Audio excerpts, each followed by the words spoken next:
just a bloke in a bar. What is up, ladies and gentlemen? Welcome to another episode of Pack Her Up, boys. We're all in the kit. That is right. May 4th, the jerseys are dropping, and they are unbelievable. In regards to cut and material, the best we've ever done. Also got some extra little flourishes. The badges, trust me, once you get them, you'll see then this really nice, cool felt. We've never done that before. Yeah, you're going to absolutely love these jerseys, guys. May 4th, 6 p.m. on Monday. Don't miss out. Most limited drop we've ever done. New design. We've never done this design before. And on top of that, we will never, ever do this exact jersey again. So make sure to be there. Getting a lot of messages leading up to it. Everyone knows that this is the jersey to wear around for Magic Round. But Tommy Bomb, he's here. How you going, brother? Good, Campy. It's good. Love Fridays now. You know, wake up, game day, get the jersey ready. Yeah, get the Guernsey. Why do old school people call it Guernsey? Guernsey? I don't know. Yeah, that's an AFL thing. Yeah, isn't it's it? Guernsey in AFL. Oh, okay. It's still Guernsey. They still roll around with Guernseys. Yeah, they call it Guernsey. Why is it called a Guernsey? It's like Jersey and Guernsey the same word, but just without. I don't the know, N? but I know my pop calls it Guernsey, and that he talking about rugby league. So maybe Maybe Jersey is just like, you know how sometimes words change over time because people started sounding like Jersey, so they just Yeah. said, fuck it, I'll drop the N or whatever. Yeah, they might have. Because They might Guernsey, have. Jersey, sounds the same. Sounds the Yeah. same. Boys, what's the plan for the weekend? What's the plan for the weekend? Yeah, obviously Anzac, best round of the year. I always say it. I freaking love Anzac round. And quickly, shout out to the Raiders jerseys. So sick last night. Yeah, so good. They played to their strengths, didn't they? Yes, lent You in. got the Army colours, so lent into it and looked unreal. But yeah, I think tomorrow, watch the Roosters. Maybe, you know, do the honourable Australian thing, have a beer. Have a John Deere. I'll have a beer. Whereabouts you having a beer at? Probably down maybe the Chloe if I can get in there early. Yeah, But, okay. oh mate, Bit good of luck tour? lining up. Yeah, a bit of two up. I don't know, maybe at home. I remember back in the day, a couple of years ago, me and two of the boys actually got one of your cases, Kempy, the bloke. Oh, beer. well, the bloke beer. Yeah, I know you haven't been doing it for a while, but what's the go? What's the go with the beer? Yeah. Yeah, you know what's funny is I get messages about it like once a month, like, and to me, I just thought it was obvious, you know, because we haven't. What do you reckon? 2 years nearly? We have not promoted bloke beer for nearly 2 years. Yeah, it was around September 2024. Yeah. Wow, that's Yeah, ages. So very, very long. The last time we promoted it, and so I just sort of assumed to most people like, okay, they don't sell anymore. But anyway, yeah. Long story short, it's a bit of a long story, so stick with me, or just fucking fast forward if you don't want to hear it. So basically, with beer, especially what we were trying to do, so we priced our beer. We tried to. No, we can't control what independent liquor stores sell it for. So we tried to tell them sell it for around $55 was what we wanted initially. Maybe 59 at most. Some would go more expensive, but you can't. They can do whatever they want once they buy the beer. But the problem with that is like, so we try to price it competitively. So if you drink like 4X or VB or whatever, you'll go, oh, it's a bit more expensive, but I'll give it a try. So you don't actually make much margin. So anyway, the beer was going mad. It's going really well. We weren't making any money off it, but that was understandable. We knew that was the case because we had priced it so cheaply. And like tax excise, you know, the cost when you're contract brewing as well, it's more expensive. So you basically, you know, by the time you're done, your profit's all gone. But we knew that. Anyway, it genuinely got to the point where it was going so well that had two options. Like, and you'll actually, the timing lines up pretty well. So I had two options: either raise a bunch of money and build a brewery, which would, if we build a brewery, we'd have to spend a bunch of money, but it would reduce the cost of how much it costs us to make the beer. Therefore, we could make some profit margin and become a sustainable kind of business. But the problem with that was, and this was before we did all our shows. So at that point, we were only doing like probably 2 shows a week. The Monday show, maybe like Maybe the Friday Thursday or show. something? Or Maybe, Thursday? yeah. That was really it. And so the problem was that, like, as a business, if you go and raise a bunch of money, it's good in the short term, you know, oh, look how great we are, we've got all this money, whatever, but you have a responsibility to those investors. And so if we were to raise all that money, we essentially become a beer company, not a podcast company. And so I made the call. I was like, nah, podcasting is what got me to the dance. Like that's my passion. And although the beer is great, we're a podcast first. And that's what my contribution to rugby league is the podcasting.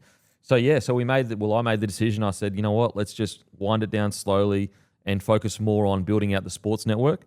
And that's what we did. So like, I think the last time the last brew we did was over a year ago. And there might be some case here or there floating around, but yeah, you can't get anywhere. We've paused it just because, as I said, like it just felt a bit weird if I was to go, oh yeah, let's go raise a bunch of money, and then we become a beer company, and then I don't have as much time. Like if we had to become a beer company, as you've seen over the last 2 years, we've slowly ramped up, and we basically do a show every single day now. And even this year, we've really become a sports network, which was always the vision. And so that was a reason. So it was going really well. But I was just like, you know what? My passion and long-term goal, and I would do it no matter what, would be to create content and try to impact.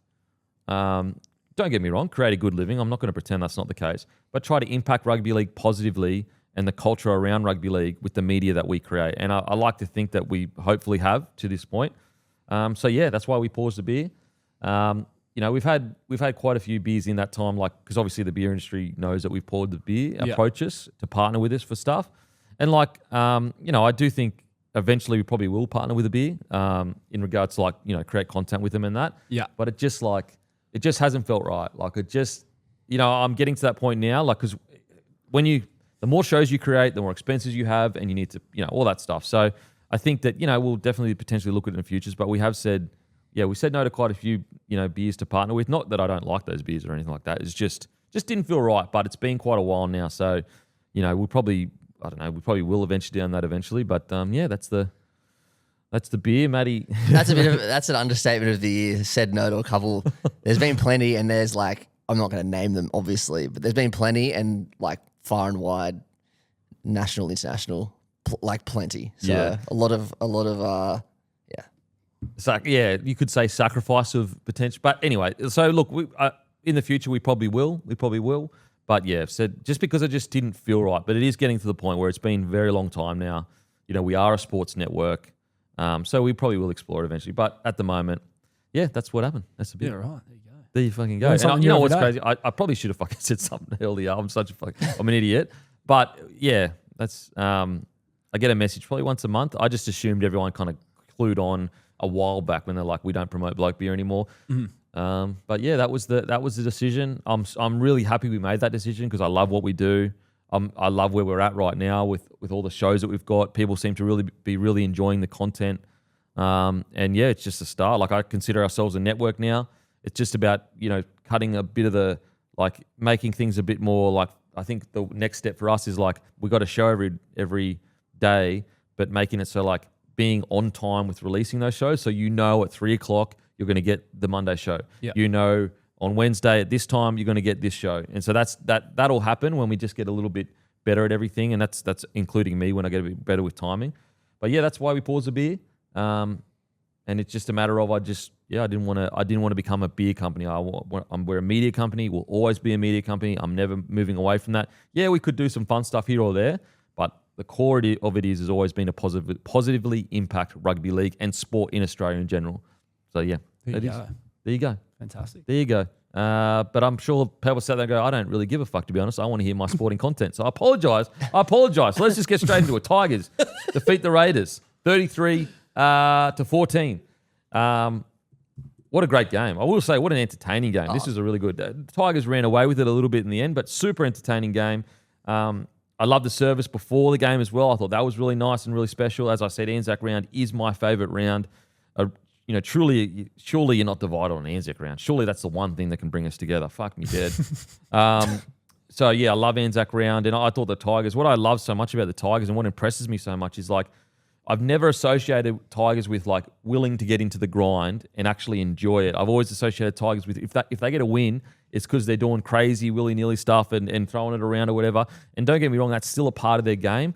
But I got to be honest, especially in that first half, it was the Tigers that were no, we want to get into the grind. And it was the Raiders that were throwing silly offloads and almost letting the pressure get to them a little bit, which is the Raiders have been the opposite of that. I know the Raiders are missing a couple of players. I get all that. But I really love the fact that the Tigers, they are more than willing to get into the grind and then pick the right time to try their special stuff that they have, like the Faiunu offload. I know some people said it was forward. I mean, whether it was forward or not, it was still a freaking unbelievable offload. And I've always been of the mind, Broncos have had some forward passes against them, and they've also thrown some forward passes.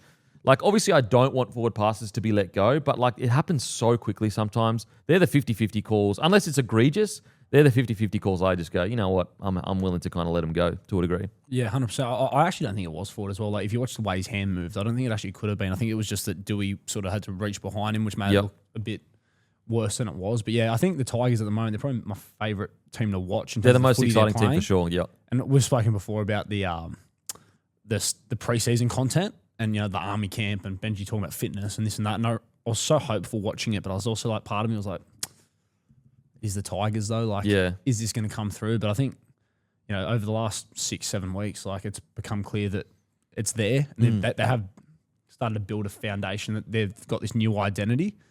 And on the other side of that, they're one of my favourite teams to watch. Like, Canberra Raiders just frustrate the shit out of me at the moment. Like, a couple of times, the way they shot themselves in the foot yesterday, and that's sort of been the story of the season so far with them. But like, at least with the Tigers, they still had a few offloads or errors or whatever early doors where it was on though. You probably don't get those without the Fainu. Like, you don't get the Fainu moment without sort of, when it's on, chancing your arm sometimes. But like, there was one, for example, Tarpanay, out of yardage, like saves the set with this mad carry and then just throws the ball back to the Tigers. It's just like, man, like, you don't need to do that. Like, I don't know. I think it was a good win for the Tigers, but I do think that if the sin bin didn't happen, like, probably would have kicked away a bit more than they did. Okay. They did in the end, but Well, every single point was scored in the sin bin period. 100%. Yeah. And they lost Strange early for a fair bit of it. And I know he came back on and he actually looked, for someone with an ankle injury, he fucking was moving pretty well. Like, so he's obviously tough, but very excited. And it's good to see the Tigers fans pumping as well, eh? Like, I thought the fucking Viking clap was hilarious. And So also funny. the chant, fuck you Raiders. You Raiders was so fun. very creative. Very Like, creative. look, I get it. Like, I know the Pearl clutches. Oh, there's kids or whatever. Listen, if FU to the opposition is the worst thing you hear at a footy ground, like, come on, like, just have a bit of fun. Yeah, and also, like they've suffered in the rugby league wilderness for fucking years, man. Like, they're watching their team. I got to say, it is hilarious how quickly they've begun to get chirpy. Like, we're talking about a club that's been fucking terrible for so long, and they've had not even half a good year, and they're already chanting "fuck you Raiders" and doing the Viking clap. But that's rugby league. I love it. I fucking love it. I think too, like when you support a team that has been struggling for a long time, I think you start to ride the emotions so much more. Like, I saw after they lost last week, and like they were pretty good last week. Like, they got beaten by a side that was pretty good. And Broncos C grade. Yeah, Adam Reynolds masterclass. Broncos about pretty much our under-19 side, but yeah. But it was, but it was a brave win. But from it was the- from basically the all Bronx. under-19. Baby Broncos So stuff. the baby Broncos, brave win led by Adam Reynolds. But I saw all these content creators for the Tigers that I follow, and like, I reckon they're bad. They don't panic. Get there on Thursday. Get to the 8th wonder. Get behind the boys. I was like, yes, so this is fucking footy. Like, I love it because it truly is, they've been repressed for so long. For so long, there hasn't been much to cheer about, and they finally get a little bit, and they don't take an inch, they take a fucking mile. They're chanting, fuck you Raiders, the minor premiers last year. These guys... I love it. Fuck, it's the best. I love it. That's rugby league, baby. That's rugby league, Matty. Good on them. Seriously, Yeah, good on them. fucking It's oath. been so long that they've shown any glimmer of hope like this. And look, the Tigers 4-pack certainly isn't the best in the comp, but they're the most in form. All of them. They're killing it right now. They've probably got the best back row in the comp at the moment on form. I'm not saying they're the best back row, but on form they are. Yeah. I think it's all summed up by the Royce Hunt try, where Royce Hunt firstly scores the best try of his career 5 minutes after KO Weeks pulled off the tackle of the century, right? But then you look at the replay and it's Alex Twal that double pumps and puts him through. It's just like, what am I watching? You mean here? Alex Johns? Alex Jones. Mate, the way, like, the evolution of him and the way they're using their middles, where they've got two halves, and Dewey, like, his game management, that like it's great, but they're both runners first, right? And the way that they're using like Twal, I mean, Bole's got it in his game too, and we all know what Terrell May can do, but the way that they're using them to sort of dig in a lot as that first receiver, and you're sort of putting Jerome and Adam in situations where, like, every chance that they're gonna have to run first. Like, I just reckon it's mad. Like, it's, to me, Benji Marshall at the moment would be the coach of the year if it was picked today. Like, I think seeing how he's got the best out of some of these guys, even KPP, right? He comes over, and I remember Guru's been watching him since he was about 2.5, but he was saying when he came over, mad offload, so skillful, super athletic. his defense at the moment in terms of his physicality. Mate, he jammed Noel Martin. Absolutely jammed him. I didn't even know he had that in him. You know, and I know he's a big guy or whatever, but he's never been known for that. So you're seeing certain guys in that side start to show traits that they weren't really known for, or that you didn't know that they had it in them. I thought their wingers, Lualii and Taruva, like them out of yardage, just savage. Like, a couple of times Taruva almost got beheaded because he was just running so hard. Like a few times. I don't understand that. One of them was a penalty, one of them wasn't as well. Like, is Collar sort of play on now, or is it all about optics? Or bro, I don't know what the fucking head is anymore. I seriously don't. But let's not get negative. Oh, sorry, yeah. Loving the ties. I want to speak about the GOAT, Alex Twal. I'll be honest, a few weeks ago when I think it was Hammy kind of suggested Smokey for Origin, I was like, that's your bias talking. Like, I get it. I understand you love the Tigers. But I've got to be honest, like, his last month of footy, he's got to be... I don't think Smokey chat is that crazy for Alex Twal. And I'll tell you why. Because defensively, he's been one of the best defensive players in the comp for a very long time. Yeah. So that's half the game. We never praise players enough for that. I think last night he made 57 tackles and only missed... He didn't miss any, I don't think. But I'll check that out. If it's anything, it's one. I'll check. Check. So defensively, he's one of the best defenders in the comp. Attacking-wise, he's added so much to his arsenal. He's got late footwork now. He's strong in contact. And he's added the ball playing to his repertoire, plus also the offload. We know he's fit as anything. And also he can play front row, all 13. Probably could play edge at a pinch because he's big, but he's not that big. And another thing that I think that it's a really good lesson to young people coming through about hard work is that a lot of the time people think that, and look, obviously I'm not a sports scientist, guys, but so, take it with a grain of salt. But like a lot of people think that you kind of, if you train for, let's say, 12 weeks, you get to a certain peak and like kind of that's as good as you can be to a degree. But when you find people that have trained for a decade compared to people that have trained for a few years, if you've trained for a decade, your body, it builds on itself over that time. And I just think Alex Twal has trained so hard for so long and taken care of his body for so long that we're actually seeing the benefits of having trained for a decade, and we're seeing those strength gains that you can get actually over a decade of consistent training compared to someone else that might be a better athlete than Alex Twal, but they're not as consistent training over that decade. So he's actually ends up being stronger.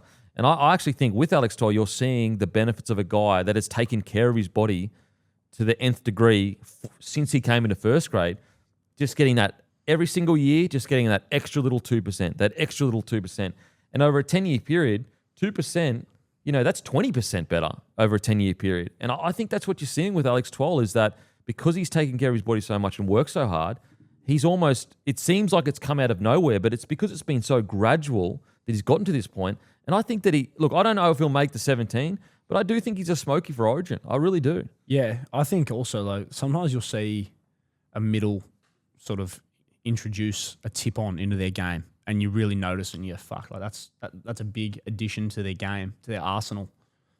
He's fucking throwing double pumps and shit. Like the way he's actually like, it's not just, he's added a tip into his game. He's actually ball playing and it's a key part of how they attack. And it's just... Here's his stats from last night. A try assist, 22 runs, 178 metres, 54 post contact, 2 tackle breaks, a line break assist, 3 offloads, 57 tackles, 0 missed. Jesus against Christ. The Raiders, who are supposed to be one of the better forward packs in the competition. That's outrageous, bro. That's outrageous. Well, I think going into this year, they were the best forward pack in the comp. Yeah. And so for him, and like you're still against Tarpanair. You're still against it's a great forward pack. Like even though they're missing Hudson Young, it's still a bloody good forward pack. Hoskins good. Noah Martin has been outstanding to start the season. Mariota, these guys are good players. So I think Alex Twal's a Smokey, and I think that, funnily enough, the more I thought about it, I'm like, you know what? As a Queenslander, he actually does suit. He's a very Queensland-esque kind of player. I know Blues people don't like to hear that, but he kind of does remind me of it. I would have felt safe with Alex Twal the last few years if he did get picked in Origin. Not that I would have picked him, but I would have felt safe with him. I obviously feel extremely safe with him now, and now he's just added all this extra stuff. Yeah, there's upside now. There's he's not full just reliable. upside, and I reckon he's a great shout for the Blues. I reckon too, with the 57 tackles, 0 miss. I actually thought from the Raiders last night, Starling was pretty good. And a couple of times there was one marker, quick play the ball, he got out. So when you got a good running 9 sort of carving you up a little bit at different points, to have not dropped off a tackle at some point there is fucking unbelievable. And to have done it after as well as 23 runs. Yeah. Fuck. That's crazy. That's crazy. And to make it even more special, that try assist or line break assist he had, that's at the end of the game. He should be gassed. He should be done. He should be like, you know what? I've made 57 tackles. Fuck, my job is done. But they look fit, and he's the best example. And you spoke about his work ethic with his trainer, but they look fit, the Tigers. Yeah. And I think that's a massive thing. Like, you would have never said that. Like, even in the Madge era, there was guys there where you look at them and you go, not only are they not fit, like they're potentially unfit, some of them. Whereas at the moment, they all just look rock hard fit, and like it's definitely reflected in the way that they're playing. Also, Kempi, you just said the O-word Origin. I saw on NRL 360 the other night, they put up a predicted Maroon side. They had Taumalolo at front row. Is that wrong? I mean, he's eligible. Oh, he is eligible. Yeah. Because the reason he wasn't eligible is because he used to play for New Zealand. Same as Anthony Blake. So have I been living under a rock? I haven't heard anyone talk. Like, everyone's spoken about AFB. I think it's just because his form probably isn't as crazy as it has been. But Of course, he's a shout. I hadn't even heard his name get thrown forward, and then all of a sudden they had him there at number 10. And I was like, That's scary. sorry? Yeah, that's scary. Thank God he wasn't available 10 years ago. We would have lost by even more. Because we could have a front row of him, Tino, and Paddy at 13. Jesus Suffering Christ. your jobs. Imagine Pete Taumalolo when they went 8 in a row. Imagine him in a Queensland jersey. Jeez, that's going to be interesting. I don't think he'll get picked, though, surely. Well, his form's been pretty good this year outside of fucking last week. Yeah. Maybe, I mean, we got Flegler too. Flegler could be coming off the bench. Imagine 2017, they had fucking him running around. Hell yeah. And now, in regards to the idea, and guys, I wasn't making it up. So, doing gym consistently over 10-year periods yields profound long-term health benefits, including significant increased bone density, maintained muscle mass, countering aging-related loss, enhanced joint stability, and reduces the risk of long-term diseases and that. So, yeah, muscular skeletal strength, decade-long training maximizes all that kind of stuff I just said. So yeah, like I genuinely believe you're seeing that with him. Like a guy that, to my understanding, doesn't drink that much, treats his body like a temple, and trains his like absolute backside off. I think you're seeing that with him. Like it does seem strange that like all of a sudden he's super strong in contact, and all of a sudden he's like, got great footwork. I think he's just seeing the benefits of a guy that's taking care of his body for as long as he has. Yeah, it's nice to know that you can progressively overload your way in a subtle ball plan as well. Like you just spoke a lot about bone density and that sort of stuff, and that's nice. Yeah, that's all healthy, and that's bigger than footy. Like, yep. It'll help with the footy, but the subtle ball plan, like I can't imagine that it hasn't come from this stuff. Yes. You know what I mean? Like otherwise you would have done it already. Yes, exactly. So I think he's just reached a certain apex where his mechanics and his body have started to go, okay, not only are you not going to carry the steed in here, you can actually double pump. Like the fucking double pump, I nearly fell out of my chair. I was like, this guy's taking the fucking No wonder the defender fucking fell for it. He fell out of his chair too. Yeah. And he also put himself in the chair. How good as well. He was always known as the guy who just couldn't score a try. And now he's fucking setting them up for fun. It's unbelievable. The great Twally. In some other performances, Fainu, outstanding. Jeez, hasn't he had a great, Dewey, what the hell? What a great story. What a freaking great story. I'll never forget it. It wasn't the last contract negotiation, but the contract negotiation before. Remember when it all came out, like he was asking for like $400K or something like that? And I think most people were kind of like, oh, mate, you've been injured for a bit. Like, maybe take a little bit of a pay cut here. And Dewey backed himself, was like, no, this is what I feel like I'm worth. And he's absolutely right. Like, matter of fact, and like his last, I know there's been 2 ones in recent memory. So he signed till 27, then they re-signed him 29. Even the 29 one, I was like, geez, like, was there any need to do that? But at the moment, it's looking like a masterstroke because they definitely got him on unders. Imagine if they had waited till now to re-sign him. But when they re-signed him too, from my understanding, he was not being re-signed as a 7 either. Like at the Tigers, he's played so many different positions, and I know he's had a shocking injury run. But like 2 years ago, they would not have sat there and said he is our 7 moving forward. Yep. I think that Latu Fainu was supposed to be. Then he played so well at the back end of the year that they said, you know what, he needs to be our 7. Yeah, well, they had Latu there, obviously. A couple of years back, they had Bud Sullivan come over. And Dewey was in and around the squad at that point. So I think, like, it's sort of slept on a little bit that they've just sort of stumbled across this guy who they've always known is a good footballer. Yeah. But the way he's leading that team around at the moment, and he's normally the kind of guy, the way he plays, he he'd be the kind of guy that people would say, oh, 7 might make him a bit noisy in terms of managing a team and kicking, whatever. Like he's still playing he's playing to his strengths and he's still navigating that side of the game so well. That's a great point, eh? Like, it's not like he's not trying to play like anyone else. Like he's still doing what Adam Doueihi does. Yeah. It's such a great story. And I got to say, like, another guy where, you know, if you had said at the start of this year he's around Origin, I would have said, no, I don't think so. But why isn't he around Origin? Why can't he be a 14 if Mitchell Moses, if you're going to go with Cleary Moses or, you know, Moses Doueihi or Cleary Doueihi? I would still have Moses Cleary, you know, ahead. But I think his name can at least be around the traps when it comes to Origin chat. Funny you say that because I read an article the other day. Andrew Joseph Johns had him at 14. Well, there you go. See, there you go. So fucking Den and Joey Kemp. I get it. Me and him, we get it. You know what else? Joey had a similar take. I was talking a while ago about how maybe Storm's struggling because they've been so good at controlling the ruck and the refs essentially control the ruck now. Joey said the same thing.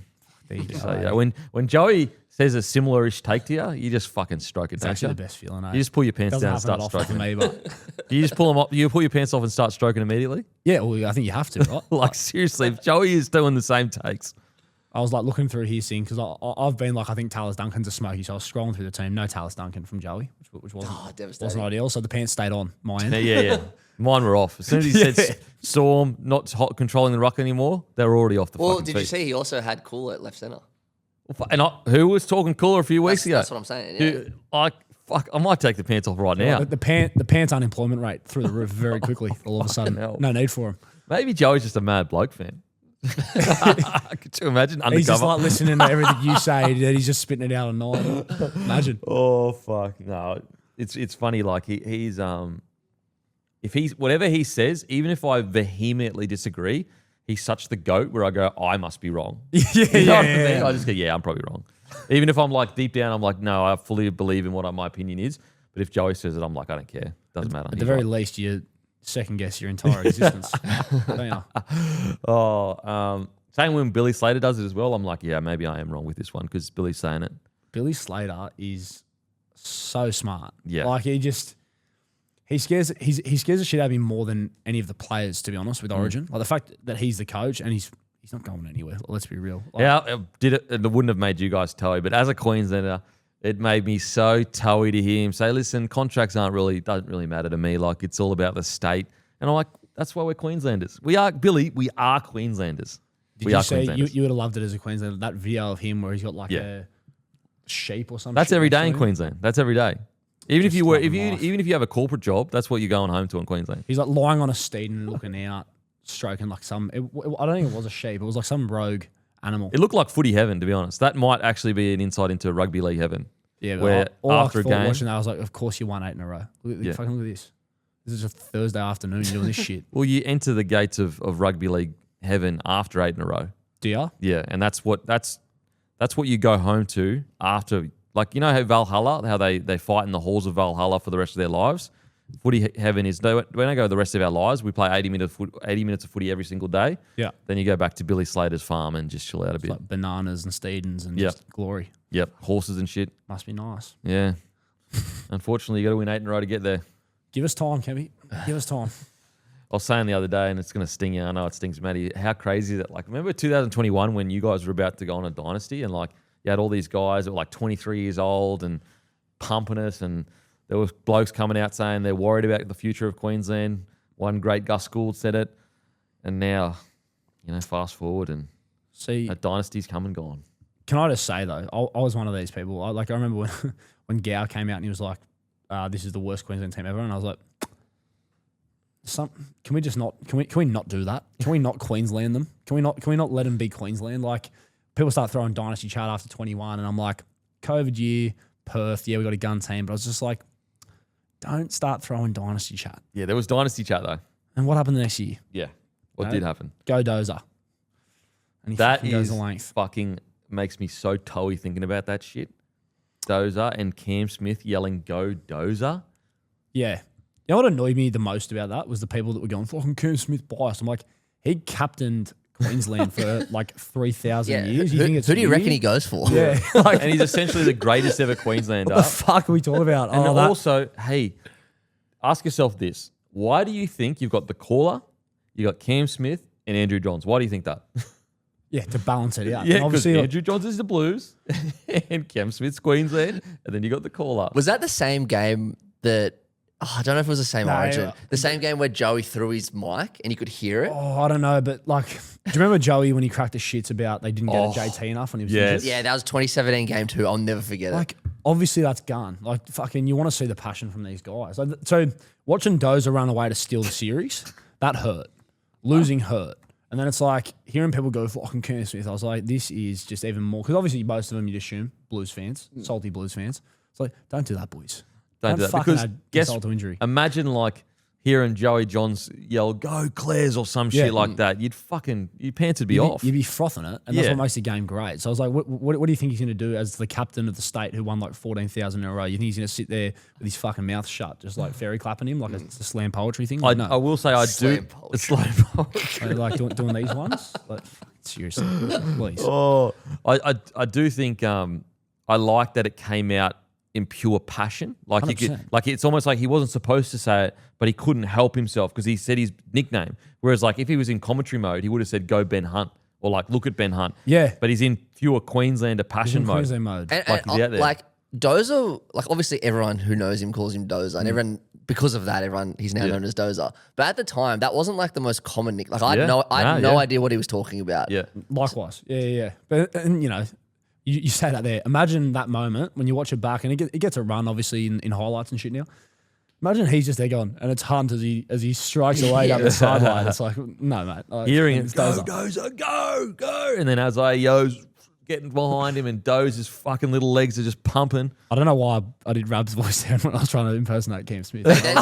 There's a great Rabs one, and very, very timely on Anzac Day 2004. He's Freddie's last ever Anzac Day. Age shall not weary them. Freddie's like steps two people. I can't remember who he steps two people, scores a great long range try in his last ever year. And he's yelling, "Go, Freddie. Age shall not weary them." It's just, it's an absolute must. Jeez, we miss Ray Warren. Fuck. Going back and looking at some of those big clips, it's not the same as it used to be. It's just not. I don't care what anyone says. Mate, seeing Sterlo at the Eels game the other day, that made me that's long for the old days. Oh. Yeah. He was such a good analysis at rugby league. He was the best, in my opinion. And I love how fair he was. Like, I mean, never forget when he said Hodgson was the best 9 in the game. And most people would just like let that through to the keeper when when Cam Smith came out and killed it. I love how he acknowledged it and said, I got that one wrong. Like, clearly Cam Smith is the best 9 in the game. Like, what a goat. What a goat. All right, to the Raiders boys. It's just, I felt like they got back on track last week. But they have just been so up and down and errors. Like it's starting to get too late. Yeah, I think it was just best summed up. Like, I thought they actually carried pretty well. Like I thought Tomoko was pretty good with the ball in hand. Obviously, they scored a few tries down that edge, but just so frustrating. A couple of times they sort of got themselves back into the contest, especially when Appy was off. They're attacking the line, and then it's like all of a sudden, we'll just run the ball on us. It's like, how are you going to build any pressure doing that? You know what I mean? It was just frustrating. Yeah. But it's the tough thing is they were so used to, like, if they were attacking the line, they're so used to throwing Hudson Young the ball and also Ethan Strange when he's on fire. But they just haven't had that this year. They've had Hudson Young, obviously.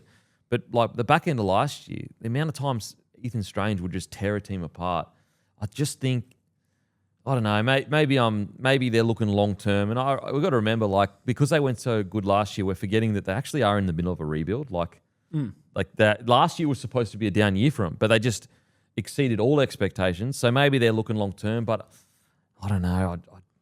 I'll be very close to be bringing Strange back to the other side and just saying, mate, we need you to rip, because at the moment, like even like Kale Weeks has had a great season. He's a great fullback.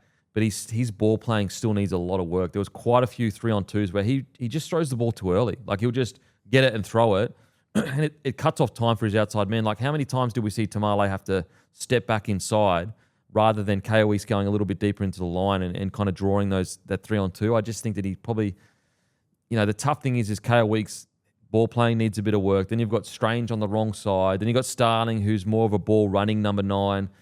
So it really does fall on Sanders to be the creative guy, but he's supposed to be the 7 that guides around the park. So when you actually look at their spine, like is it creating enough opportunities for them when they do get down that end? I'm at this stage, I'm not so sure. I feel like Strange probably has to move back to the other side, and KO Weeks probably has to do a fair bit of work on his ball playing as well, I think. Do you think that there's a chance that Ricky's eyeballed it and like they're missing the direction? Like I think what worked so well from last year, like they had that direction and that experience of Jamal, and then Strange, he could just do his thing. Do you think he's eyeballed it and he's thought the boys are young, they're going to need time? Is he trying to invest in Strange, making him play on that other side, thinking long term it's going to make him more valuable if he's comfortable? But like Strange is a Dally M6. 100%. Played for, like, he was basically in the Australian squad. And that's what's weird is like Fogarty, like I actually don't think I think Sanders has been good. I honestly do. No, so do I. Yeah. But what's weird is like he doesn't have the same weapons as Fogarty had, because Fogarty had Strange on the other side. Yeah. You know what I'm saying? Yeah. Whereas like, so when Sanders gets down there, he can't just throw the ball to Strange to just tear teams apart, because unfortunately on that, don't get me wrong, Strange has been getting better for sure, but he's just not as potent as he was, last year. And I think the other thing that was interesting last night, seeing them without Hudson Young for the first month and a half of this competition, watching the Raiders play, I've been trying to figure out, a couple of times he ends up with the ball on last and he kicks. And I've been trying to figure out, a couple of times it's looked like that's the plan. Like he's kicking, and we know he can kick. There's been other times where I'm like, did he just end up with the ball and make the best of a bad situation and get a repeat set? And without him there last night, a couple of times they went down that left and they end up getting caught with the ball in the corner, which isn't the worst result. But when you got a man extra on the field and you're trying to chase points. Mate, they missed him so much last night. But he's normally the guy where if the ball ends up in his hands there, he's the guy that rolls it in. So I'm like, I don't know, I think their last tackle options need work. But again, I think that comes back to just being young. Like Sanders is so young. I'd tell you what, that's one thing I did notice massively is, my God, they miss Hudson Young. Like the amount of times they were attacking their line where I'd go, oh, this is where they pass it to Hudson Young and he just does something crazy. Like he's so crucial to their attack. He's so crucial. What do you reckon, Matty? Yeah, they missed him so badly. I thought, to be fair, like they are depleted. Like Sasungi was out, Papali'i was out. Of course. But like as Ricky Stewart said in the press conference yesterday, like even with those guys out, some of the errors they were making were pretty inexcusable. Like especially, I don't know. Did you guys see Ricky's press conference? No, it was typical. He was just like, well, we might as well just start making our end of season plans now if they're going to play like that, Yeah, it was a bit of a tough watch, to be honest. I thought, like, I was before Sasungi was out, I was 50-50 on the game. If Hudson was in, I would have tipped Raiders. Once Sasungi was out, I was like, all right, I'm going to tip the Tigers now. But I still thought it was going to be pretty close. And they just didn't. They turned up for the 10 minutes that they did. I think I was in the sin bin. Yeah, he was in the sin bin. They did really well to go in at halftime. The game was still on. The game was still on at halftime. They were in the lead at halftime. No? Yeah. I think 14-10 or some shit like that. Yeah, because they scored the 2 tries in the sin bin, and then they got a penalty goal a bit later. So like they did really well to be there, because actually the Tigers dominated, and it looked like, oh shit, here we go. It's a repeat for the Tigers of what they did against the Broncos, where they dominated them, but they just couldn't score. So what I will say is, like, if you compare to where they finished last year, yes, it's been a disappointing start.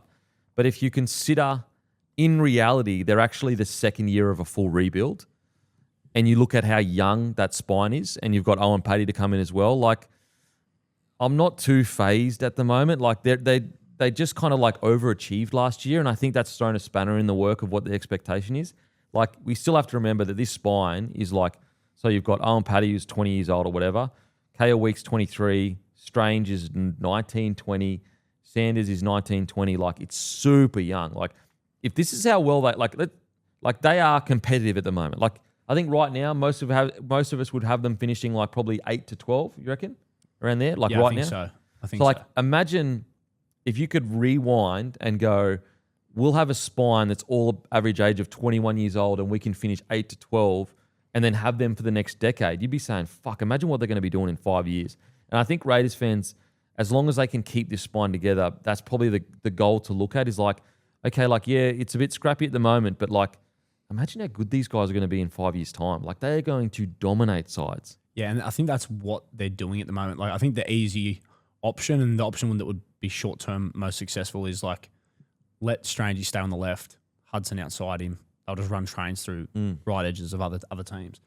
But I reckon there's a part of Ricky that must be going, if he can just be really fluid on the right, like he's on the left, which obviously just takes time. I think that's how he's looking at it. He's going, maybe we can't win the comp. what in Sanders' game requires him to be on that side? That's Strange. Yeah, but like, so the reason why they'd move, it would be because Sanders is more comfortable on that side. Is that a shoulder thing defensively? I don't know. I reckon it could actually have more to do with just getting Strange comfortable on the other side as well, like for his own development long term. Yeah, as opposed to Sanders. I don't know, because otherwise, I don't think. Let's say it was like his preferred shoulder is that side or whatever. Surely, how good Strange is on the left outweighs that. Yeah, that's what I'm like. So I think it's more about Strange. Is it his kicking boot? Like, is it his kicking foot? I still reckon that you wouldn't need to. Yeah. I think it would have more to do with Strange's long-term development than anything else. Yeah. Because I just don't think you would move him. It might be defensively. Like, he might be saying, because he's on the left side. Yeah. So that's right shoulder when he gets that unders line from that big bopper. Yeah. So it might be because of that. Like, give him that right shoulder, which is his stronger shoulder. But yeah, I'd love to know the thought process. I'd love to know why they've decided to do that, because I don't. Like, I think it's a bit of a, like, why... I understand the thought process of, like, it's a long-term play to get him comfortable, play both sides. But it's kind of like, man, you've got something... The idea of mucking around with something that works fucks with me a little bit. Yeah, it's kind of like the Bulldog situation where it's like agree. You're on top of the table. Fuck. Yeah, I agree with that. I'm not saying that I would do that, but... That could be a reason. Yeah, suggesting an idea, Yeah, because otherwise it doesn't really make a lot of sense, because I think there were games last year where that was dead set the difference. It was just, of course, Strangey and in the back half of the year, Strange scored I think he scored every game for like 6 games in a row. Yeah. Well, he was so good that people forget the first half of his year, he was super quiet. And a lot of people were sitting there going, is he a centre, not a 6? And then he just hit fucking form and he won Dally M for half a season, really. So, yeah, I guess we'll wait and see. All brought to you by Aspley Mazda and Luke Camilleri. If you need a car, LDC_01. Give him a message. Mention Bloke. He'll take care of you. And also, guys, a reminder, NordVPN, there'll be a link in the show notes if you want a massive discount. And Tanner Boyd was our NordVPN Defense Play of the Week. And I think we're pretty sure KO Weeks will be our NordVPN play, but we'll wait for the rest of the thing to see the weekend to go. Okay, big news, guys. Boyd Cordner, New South Wales Blues assistant coach. He's been parachuted into Daly's Blues coaching staff after Dean Young stepped down. You know, taking my Queensland bias aside, I fucking love this for the Blues. This is exactly who you need. A guy that's a battler, a guy that won captain, back-to-back Roosters premiers, back-to-back Origin series. He is exactly who you need, and the closest kind of player to what Madge is like as a coach. Origin, Boyd Cordner. I love this. I'll go to you first, man. I haven't gone looking for negative comments, but I doubt there'd be any. Surely not. He is the choice. He should have. I know he was in camp maybe last year or the year before, but yeah, he should just be in there. He's just an absolute leader, and he's what Origin is all about. It's just the most perfect choice possible. Yeah, and a connection to like the younger generation as well that are currently playing. Like if you were be hypercritical, you could argue that like if you're a 22-year-old player now, like you probably didn't watch Daly coming through the grades. Now, granted, obviously you would go back and watch, and I'm not, but that's just the nature of the beast, you know. Our heroes are not the same as the 18-year-old heroes kind of thing, or vice versa. I like it too because like Cordner won 2 Origin series with Nathan Cleary. Yep. Like he's not that far removed from the team. Yeah, so that's what I mean. Like a lot of players that are 23, 24 now would grow up watching Boyd Cordner do what he did. So there's that real connection to motivate the boys in that. Yeah, I think it's mad. I think long term he's going to be our coach, and I think he's perfectly suited to it. A couple of weeks ago, I was at the place that I go to like sauna and that, getting the sauna. Boyd's in there, so we're sort of chatting, and he's the SG ball coach at the Roosters at the moment. So he coaches a few of the boys that I coach, and they all speak so highly of him. Like obviously as a player, he achieved everything in the game despite being cut short. So like, there's that respect there anyway. But the boys always say how he's just so like he's caring, but he's direct. When something needs to be said, he'll say it, but he'll do it in the right way. I think from everything that they've said, and you know, just from knowing him as a player, he's just made to be in that arena as a man manager, as a motivator. Like he's the kind of guy that you just want to play for. Did you go undercover and be like, I'm going to sit in this sauna longer than this cunt? I was sitting in there as I walked in. I was like, "Fuck, I actually got to put in a bit of a shift here." But obviously, he outdid me. Yeah, did ya? Yeah, you got done by Boyd Cordner and I'm fully okay with getting done. There's by Boyd nothing wrong with Cordner. that. How long are you sitting there for? I would have got out like a brave sort of 10 minutes. It's a hot sauna. So he was already in there and fucking did you? He might have been in there an hour and a half prior to me as well. I don't fucking know. Like, did you even see? He might still be in there. And then, yeah. Does he know he's the assistant coach yet? He's still fucking in the sauna. No, And he just wants to rub it into you. He's just doing those extra fucking few days. We then got in the ice bath and like we were still chatting. So I had to sit there all nonchalant, pretending I wasn't fucking freezing. While he just sat there in the ice bath yarning. And was he was nonchalant at all in the ice bath? He was nonchalant as fuck. Yeah. And you were chalant as? Yeah, but like going nonchalant. You know what I mean? On the inside, you were pretending to be nonchalant, but there was a lot of chalantness. I was chalant as fuck. On the inside. Fuck. But on the outside, I'm like, yeah, boy, let's just chat in this fucking 40-degree ice bath. This is mad. Did you get out? Did he beat you in that as well? Yeah, he stayed in longer in there as well. Yeah. But you know what? That's the kind of guy I want leading my state. How long did you keep your chalantness? Like, did you, like, as you turned the corner and he couldn't see you, were you like... Got out like, fuck. But you know what? This is an omen. Because at the same ice bath joint, that's where I saw Madge having a conversation. Oh, wow. Okay. And if that is an indicator for what happens when someone leaves the state, I think we're in for a bright future. I think we can start talking dynasties at some point once they're established. And I know I said before I hate people that talk about dynasties too early. You're like literally talking dynasties pre-Origin after a series that you had the worst losses in history. After a series loss, we're talking dynasties. That's New South Wales. You boys weren't in the ice bath. You weren't in the sauna. You didn't stare in the man's eyes. He's got you to believe. You know what? I reckon now that we know that his method to his madness, to be selected in the blue side, you've got to be able to at least go with Boyd Cordner for a 10-minute ice bath or something. And I reckon... We might not have a team. You know what? You know what's Origin as fuck about Boyd as well? It doesn't get enough credit. He's always got stubble. But he's never had a beard. Yeah. I've never seen him clean shaven. He's always got stubble, and I reckon there's a chance he was born with stubble. And stubble just tells you that someone's fucking in for an arm wrestle. They're in for a grind. Does always have stubble, doesn't he? Like, but never a beard. Yeah, you know what I mean. And he's never clean shaved. Like he's never fully clean. It's always just stubbly. So I just think that's a good knock of a man who's willing to go the distance. Yeah. Okay. Yeah. He is. He's never. I'm trying to think. Have I ever seen him with a beard? And I don't think so. Have you ever seen him fully clean shaven either? Like, let's be real. No. Look, there's always stubble. I wonder whether he shaves and it just immediately comes back. Yeah, well, I think he just doesn't leave. I think he refuses to quit, just like him. So there you go. Also, guess which coach gave him the Blues captaincy? Freddie? Laurie. Oh, wow. Okay. Beautiful. That's a bit of full circle moment right there. Yeah, okay. Fantastic. Well, we'll see. I mean, he is an assistant coach. We're talking about like he's fucking the head coach, his assistant. I think at some point, Boyd Cordner will be our head coach. Pass the torch kind of stuff? Yeah.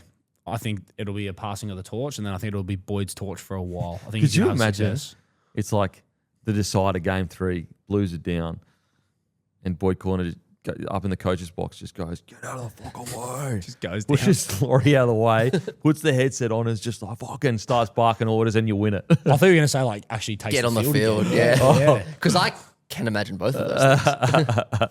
You know what's crazy? He retired at age 29. That blows my mind. I know. It's crazy. Literally too tough for his own good.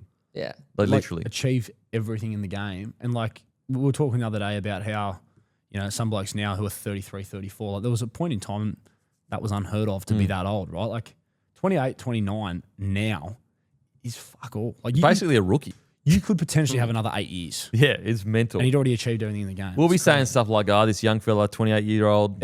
He's got a 10 years ahead of him. They're going to, at some point, they're going to introduce like another level above Jersey flag for like under 25s or some shit because people are playing into their 50s. Mate, you know what? I think it's Blake Austin that came up with this. And I think this is a fucking great idea. They should have, like, outside the cap, room, and I don't know how you'd police it. I get that people would try and rig it and everything like that. But space in the cap for over 25-year-old players. And you know why? Because I just feel like you go to New South Wales Cup, Queensland Cup at the moment, it's really just filled with young fellas. And the reason for that is if I'm 25 years old and I'm trying to work a full-time job, I can't afford to risk doing my knee, doing my shoulder. Also, you know, if I'm getting paid peanuts to go out and absolutely town my body up, it's just not worth it. Whereas like instead of, you know, training all those extra hours, I may as well put that extra hours into working so I can provide for my family. Whereas if they had extra space in the salary cap for over 25-year-olds, it would actually lift the standard of reserve grade and also the standard of NRL, because you'd keep them in the system and they would all go back to reserve grade as well. So that would lift that standard. I just think that they should definitely consider that, because right now it's hurting the standard. Because what happens is clubs, they go, there's all these young players with all this potential. And because clubs are too scared to lose a player, because every other club's willing to buy them or bring them across, they go, fuck it, we'll pay this player overs to keep him because we're just scared that he might turn into the next big thing. And it's like, it's a market that's like a race to the bottom, because every club is now racing to the bottom to get the next big thing.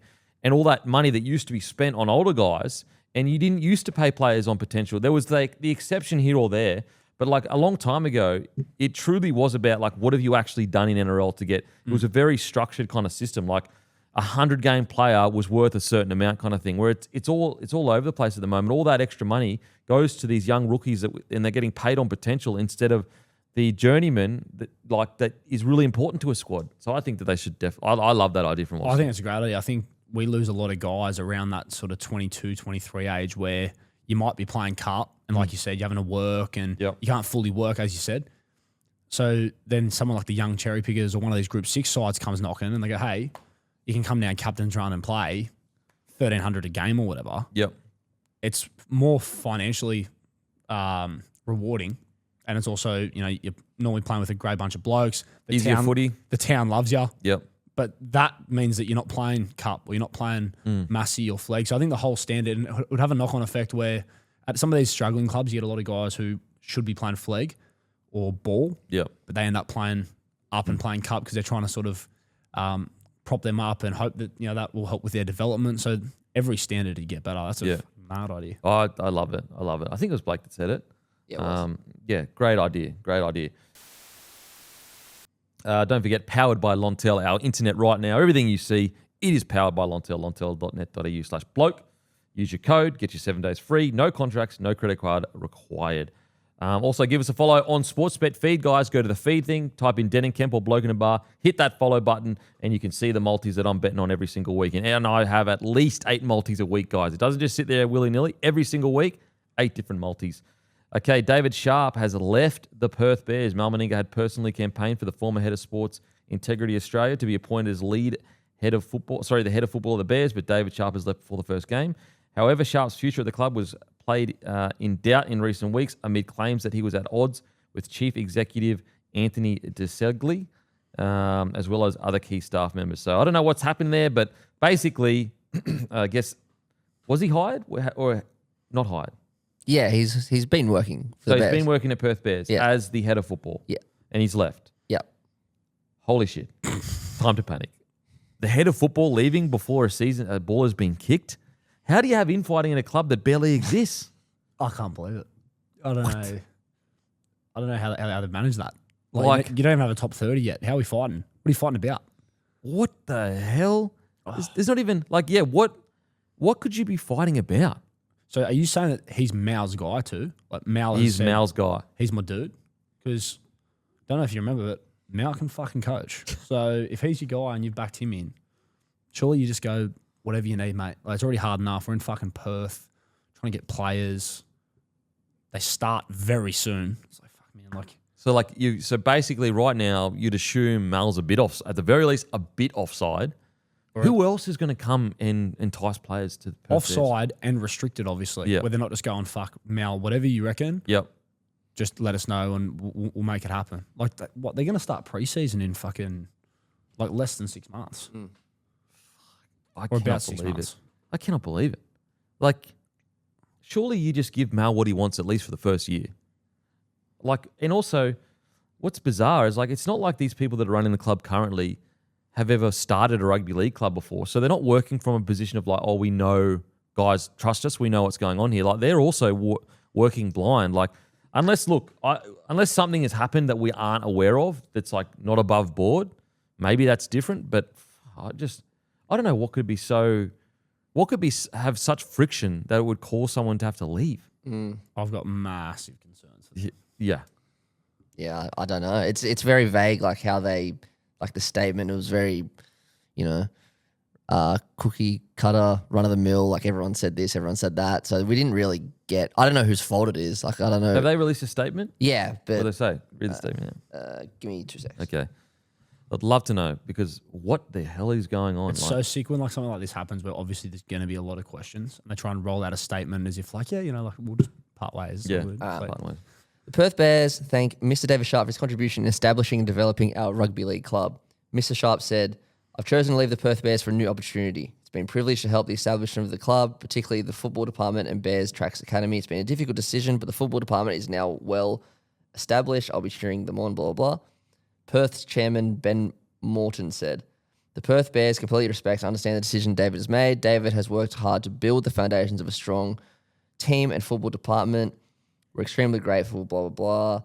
He's come to the Perth Bears with a history of successfully establishing new organisations. And then the CEO said, in David's time at the Perth Bears, under his leadership, the football department successfully established itself, developed our team's values and strategies, recruited 16 exceptional players with more to come. Need 30, but anyway. That sounds like he's got a different job. And like that's the whole statement. So like the statement was just 3 quotes.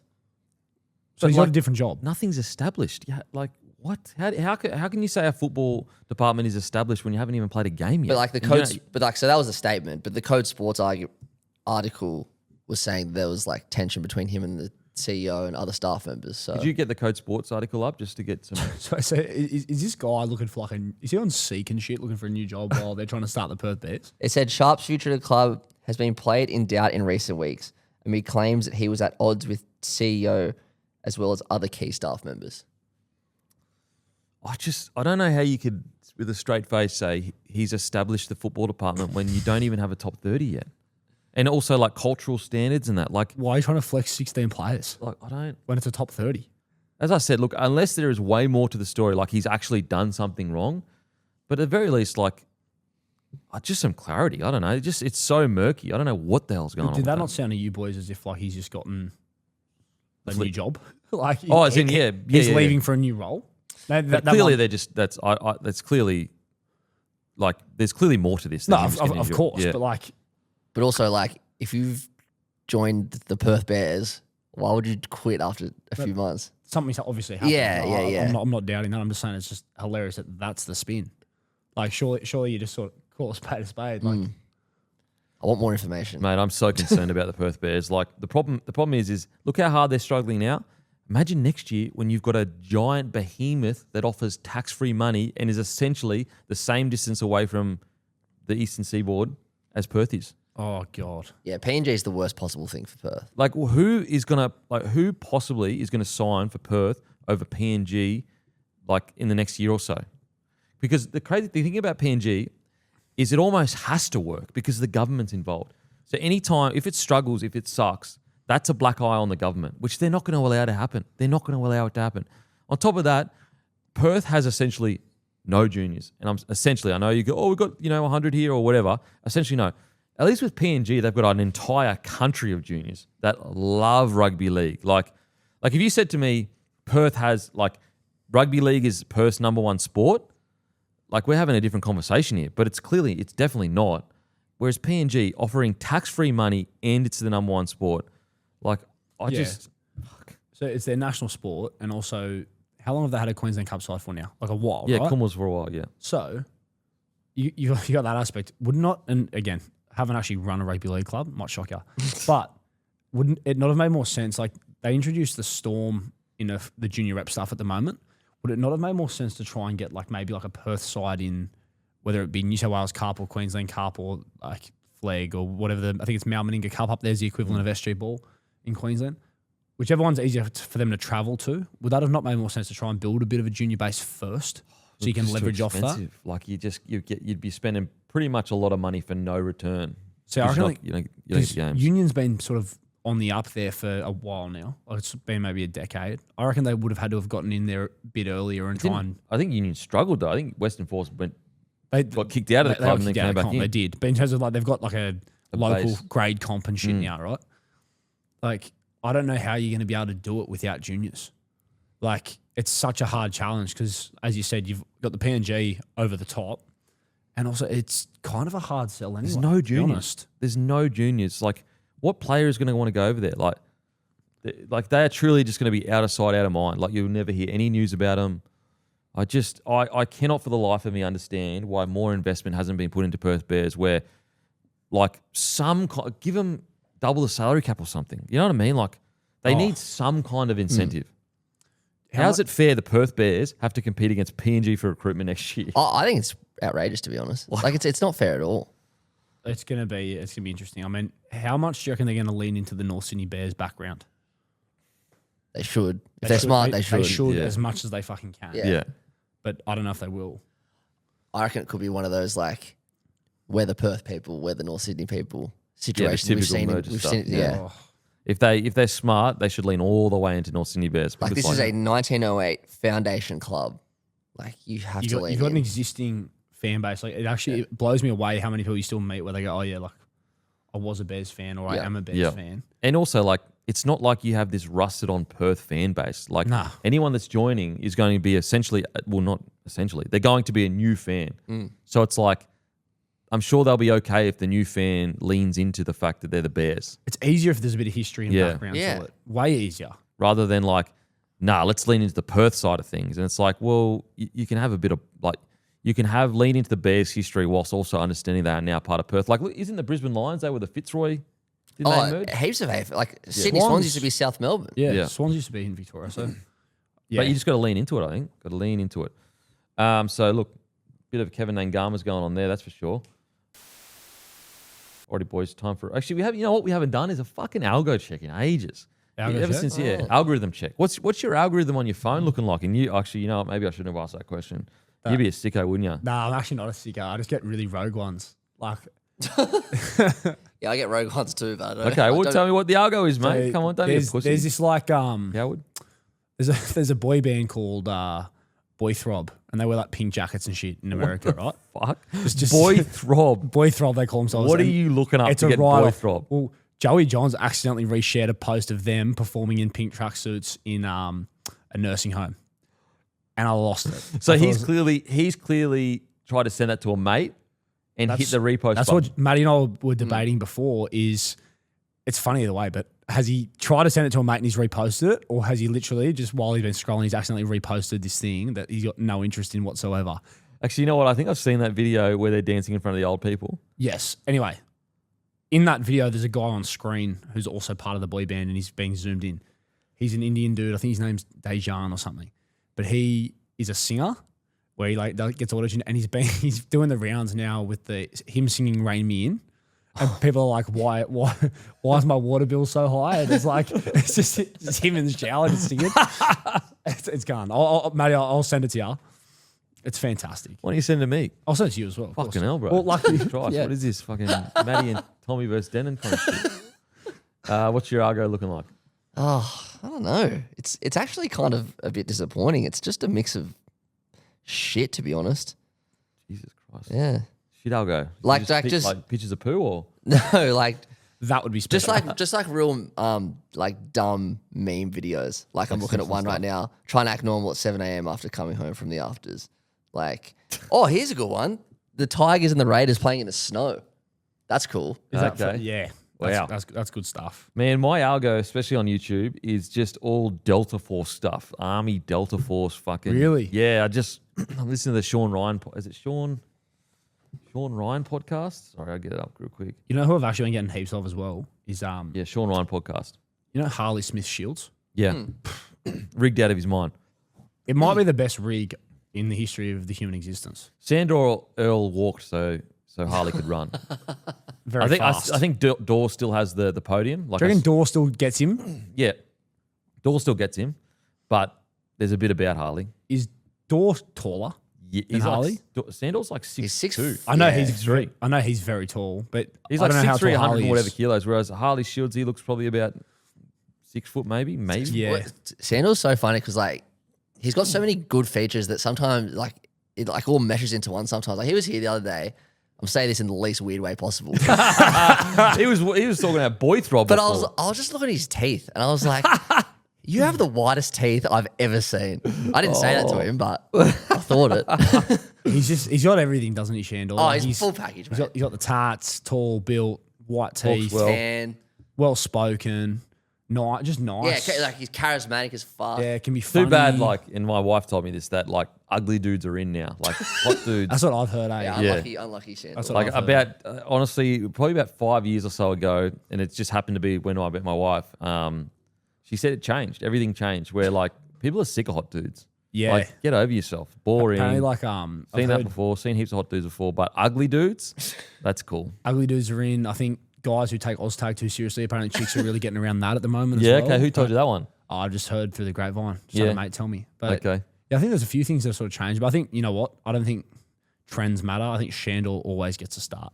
I think he will stand the test of time, Shandor. Nah, I don't think so. Hot guys aren't in anymore. It's kind of like, get over yourself, bro. Why are you so hot for? I don't know. I just reckon Like, rough yourself up, mate. he's got that like ruggedness about him though as well. You know what he's out? You know what actually is out? Hot guys that are like trying too hard. Like he's not trying too hard, Shandor. He could have just come out of the gym. He could have just come off a work site. He just is what he is. You know what I mean? Nah, fuck him. Okay. But yeah, I mean, my algo, it is basically just Delta Force stories of like going in, doing crazy shit, Marine, SEAL stories. Going over, there's this one story that's called, I think it's called, Takudgar or something like that.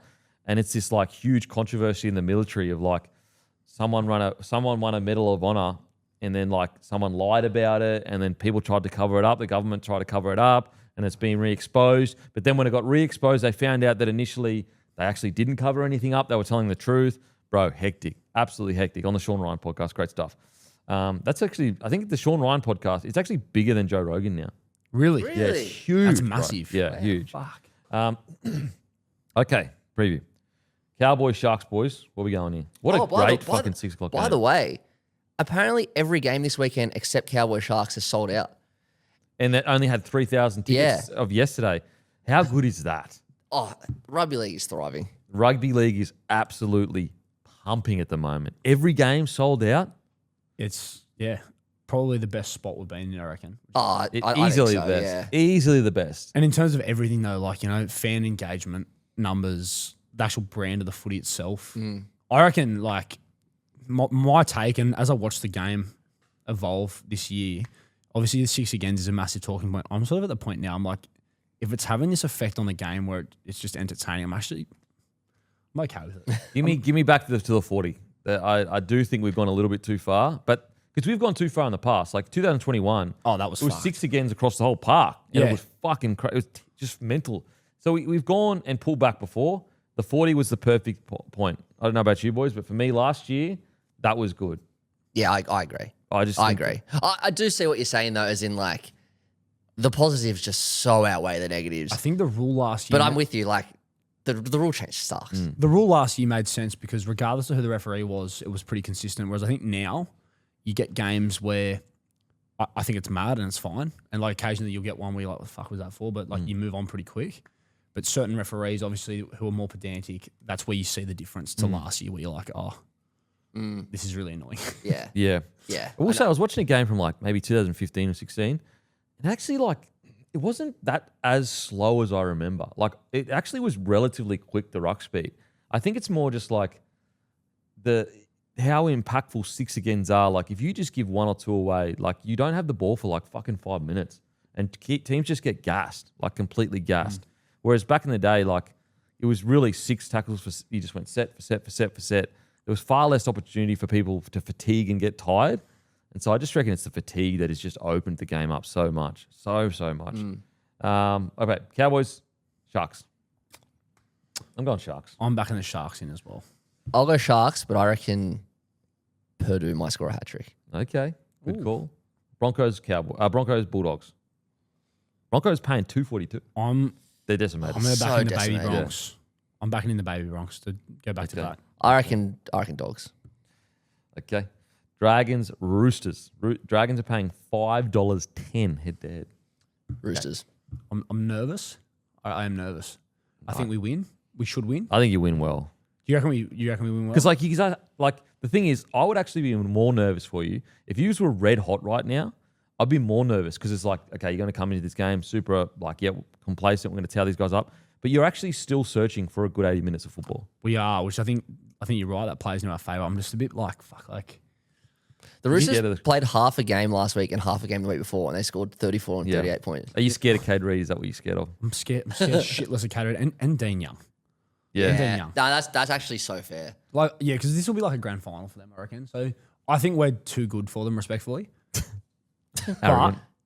but I think they're going to throw everything at it. So if we play how we did in the first half. I tell you what, for the yarn, I hope you lose so bad. Oh, hell yeah. Oh, fuck yeah. I'll fucking smash you guys so I'll death ride you cunts. And it's like, so Dean Young, Ben Craig comes in all 2010, and obviously they played the Roosters in 2010 grand final. You might get 2010. Fucking sick of getting 2010. I'm sick of it. Yeah. So you see stuff like that. They talk about Matt Cooper coming back in, the club as an ambassador. Matt Cooper's waving flags and shit. Yeah. I mean, you know what though? I reckon I wouldn't mind seeing Dean Young with a bracelet or something. You know, like Todd Payton wears like the bracelet and that. The energy bracelet. I wouldn't mind seeing Dean Young lean a little bit more into that side of himself. He's been quite sturdy and stern at the moment, which I respect, but I'd like to see him like crack a smile. Remember those energy bracelets where they were like the power bands. The power bands. That's right. I want to see Dean Young in a power band. 2010, I'm pretty sure some of the boys were wearing. Yeah, I think Sowie used to wear them. Sowie definitely used to wear them. Sowie definitely used to wear them. Fuck's sake. Bring Sowie in as well. Sowie's the only guy. Sowie amongst it. Sowie's the only guy that I'm willing to get 2010 by. So Ben Cray, he 2010 us on Anzac Day. I don't know if it was actually 2010, but he scored the winning try one year. I was at that game. That was hectic. So was I. Yeah, I think it was Ben Cray that scored actually. Oh fuck. That is all coming together actually. Can you see why I'm getting nervous? Yeah, okay. I understand why you get nervous now. Benny Cray, 2010 jar. Fucking hell. You know what was gun last week though? Neil So from Newcastle was doing this thing where like you have to run a K for every point that Newcastle either beat you by or he does it if they get beaten. He messaged me at half time last week, very lippy. Very lippy. And I was sitting there going, I'm going to have to run a half marathon here. And then obviously it was crickets at full time. Okay, Warriors versus Dolphins. Was. The Dolphins are the team where just when I think they're fucking going to play terrible, they'll come out and do something insane. But I'll go Wars head to head. Storm, Rabbitohs. I think Storm, Rabbitohs is just too patchy. They're too patchy for me, Storm. I would never, I've missed a few ambush upset dream bets this year or predictions.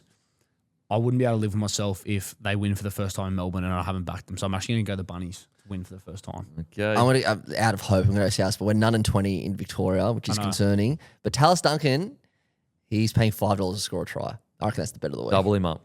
On Sportsbet feed, guys, I got Tallis Duncan for a doubler. Oh, nice. Okay, Knights, Panthers. Panthers spank them, I think. Unfortunately. Panthers 1-12. Yeah, I think Panthers, but it's close. Okay. Manly, Eels. I'm going to this game randomly. I'm actually going to the Manly. Eels. I'm going Eels to hand them their first L. I reckon Manly. Foran's returning the brookie for the first time. I think it all comes down to defensively how Volkman goes. Okay, that's us done and doosted. Give Tommy Bomb a follow on Instagram, Tommy Yeager. As usual, we'll all go fuck ourselves. Thank you. What's gambling really costing you? For free and confidential support, visit gamblinghelponline.org.au.